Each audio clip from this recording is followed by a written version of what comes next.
Luck by Mark Twain. Note: this is not a fancy sketch. I got it from a clergyman who was an instructor at Woolwich 40 years ago, and who vouched for its truth. Signed, M.T. It was at a banquet in London, in honor of one of the 2 or 3 conspicuously illustrious English military names of this generation. For reasons which will presently appear, I will withhold his real name and titles, and call him Lieutenant General Lord Arthur Scoresby, V.C., K.C.B., etc., etc., etc. What a fascination there is in a renowned name! There sat the man, in actual flesh, whom I had heard of so many thousands of times since that day, 30 years before, when his name shot suddenly to the zenith from a Crimean battlefield, to remain forever celebrated. It was food and drink for me to look and look and look at that demigod, scanning, searching, noting the quietness, the reserve, the noble gravity of his countenance, the simple honesty that expressed itself all over him, the sweet unconsciousness of his greatness, unconsciousness of the hundreds of admiring eyes fastened upon him, unconsciousness of the deep, loving, sincere worship welling out of the breasts of those people and flowing toward him. The clergyman at my left was an old acquaintance of mine. Clergyman now, but had spent the first half of his life in the camp and field, and as an instructor in the military school at Woolwich. Just at the moment I have been talking about, a veiled and singular light glimmered in his eyes, and he leaned down and muttered confidentially to me, indicating the hero of the banquet with a gesture, "Privately, his glory is an accident, just a product of incredible luck." The verdict was a great surprise to me. If its subject had been Napoleon, or Socrates, or Solomon, my astonishment could not have been greater. Some days later came the explanation of this strange remark, and this is what the Reverend told me. About 40 years ago, I was an instructor in the military academy at Woolwich. I was present in one of the sections when young Scoresby underwent his preliminary examination. I was touched to the quick with pity, for the rest of the class answered up brightly and handsomely, while why, dear me, he didn't know anything, so to speak. He was evidently good and sweet and lovable and guileless, and so it was exceedingly painful to see him stand there, as serene as a graven image, and deliver himself of answers which were veritably miraculous for stupidity and ignorance. All the compassion in me was aroused in his behalf. I said to myself, when he comes to be examined again, he will be flung over, of course. So it will be simply a harmless act of charity to ease his fall as much as I can. I took him aside, and found that he knew a little of Caesar's history, and as he didn't know anything else, I went to work and drilled him like a galley slave on a certain line of stock questions concerning Caesar which I knew would be used. If you'll believe me, he went through with flying colors on examination day. He went through on that purely superficial cram, and got compliments too, while others, who knew 1,000 times more than he, got plucked. By some strangely lucky accident, An accident not likely to happen twice in a century. He was asked no question outside of the narrow limits of his drill. It was stupefying. Well, all through his course I stood by him, with something of the sentiment which a mother feels for a crippled child, and he always saved himself, just by miracle, apparently.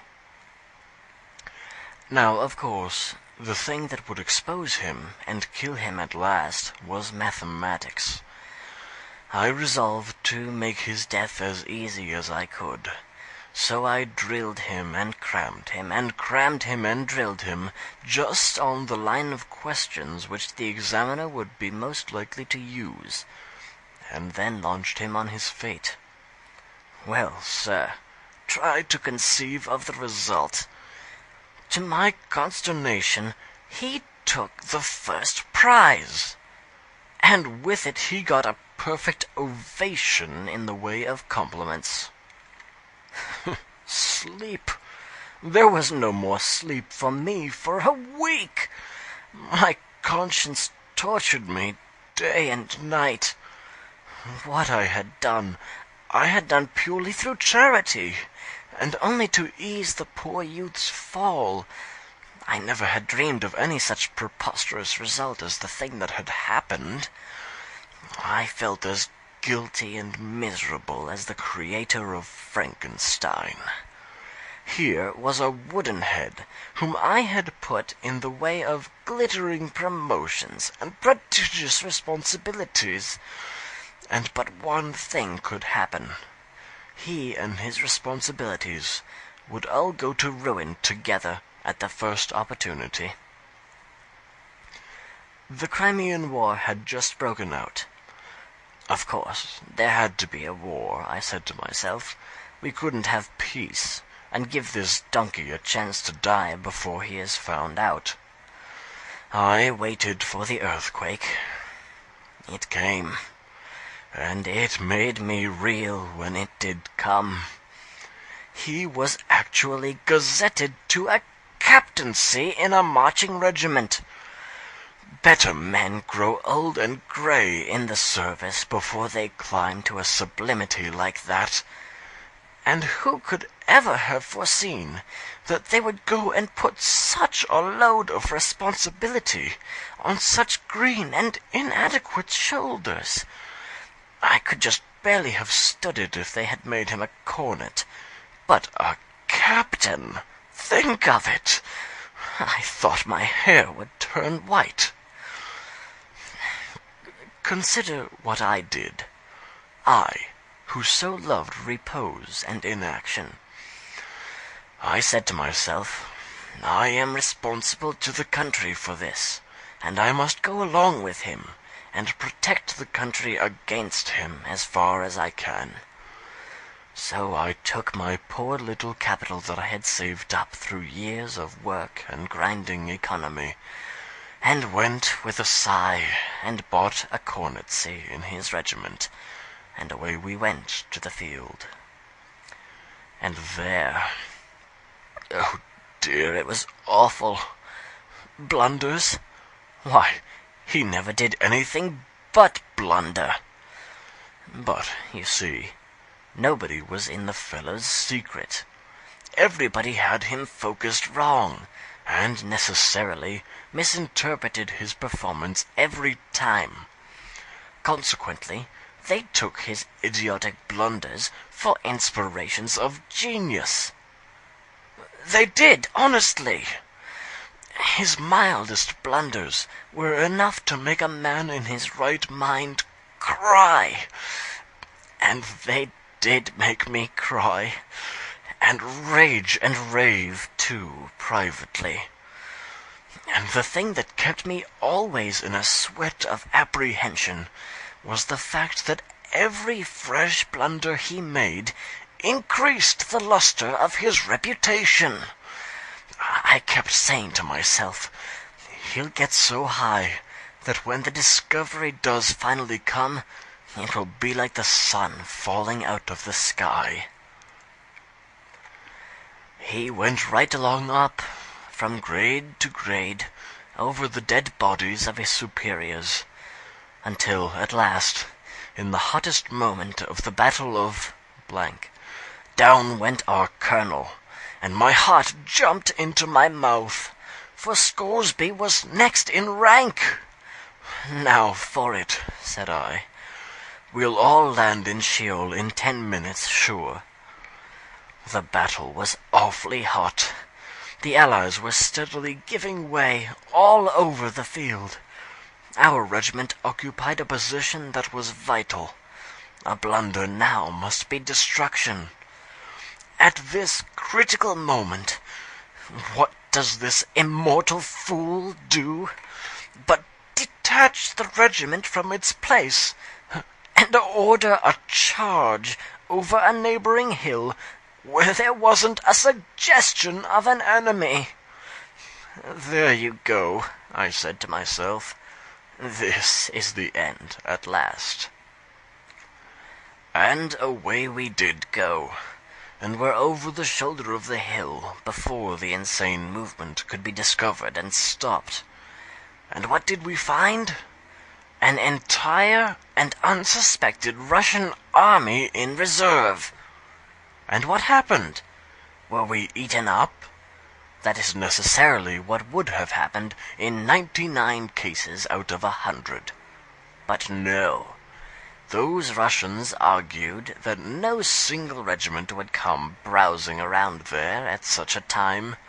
It must be the entire English army, and that the sly Russian game was detected and blocked.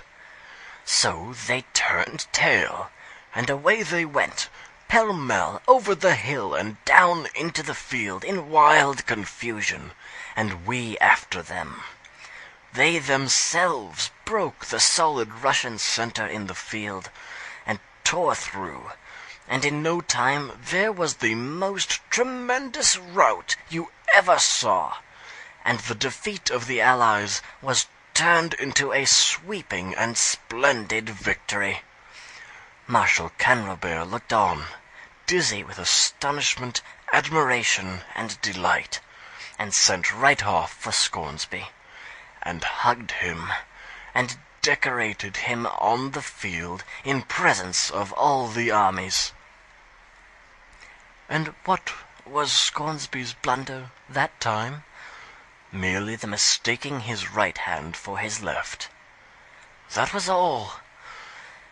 An order had come to him to fall back and support our right, and instead he fell forward and went over the hill to the left.